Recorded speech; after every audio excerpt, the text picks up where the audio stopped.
before we throw, we must prepare our clay. Now last week you saw me wedging the clay, cutting and banging like this. This has been wedged, but I like to knead the clay as well. This is a good stoneware body, open and responsive to the touch. In this fashion, some potters believe that the spiral nature of the particles will help you when you get onto the wheel.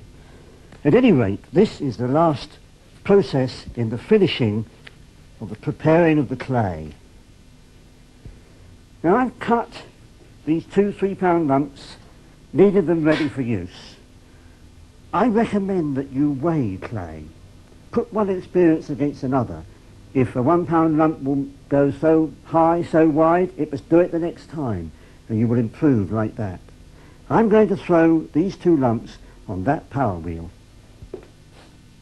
Now I'm going to make the 2 basic shapes that a potter needs to understand before he can go on to more ambitious things. One is an outward going shape, a bowl shape.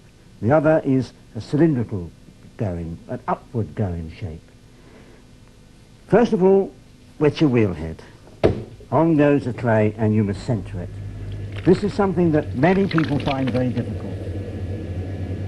It's a question of trying to get the clay right into the middle. Luckily, there's no one way of doing it, and there are several hand grips that can help you do it. One is when the palms are there and the thumbs push downwards. Another one is when the hand is over the other one, downwards and inward pressure. A rigid wrist like that can possibly be of use to you. You just have to go on until it's in the middle. Now, we all know when it's not in the middle, wavering about like that. It's when it's really on centre. That's a more subtle thing to know and to feel. And it is a question of feel. But eventually you'll feel that the clay is spinning properly in the centre. And then you can get ready to make your first shape. You go into the middle with your fingers, with your thumb, it doesn't matter. And you immediately come out, you have a shape that starts from the centre and goes up and out all the way. This shape uses the force of the wheel. The clay wants to be spun off by the centrifugal force of this wheel.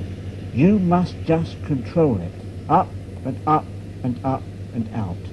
Just let the clay go naturally into its own form. If you join your hands together, it'll help when you put them over the clay.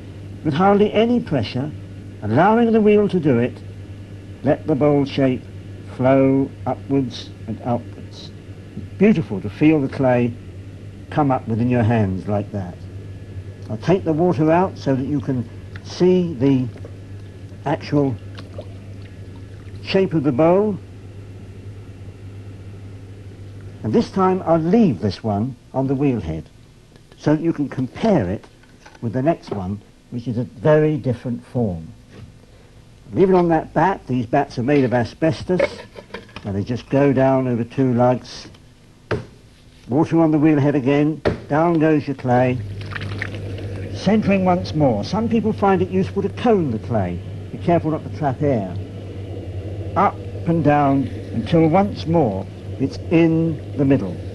And at that stage, once I start to open, you'll notice immediately that I've got a different type of beginning. Here, the base is flat. The clay surrounds the clay that's on the wheel head. And my job is to keep it in. Don't let it go out. By some method, possibly collaring like this, I must keep the clay upwards and inwards and not allow the wheel to take it out.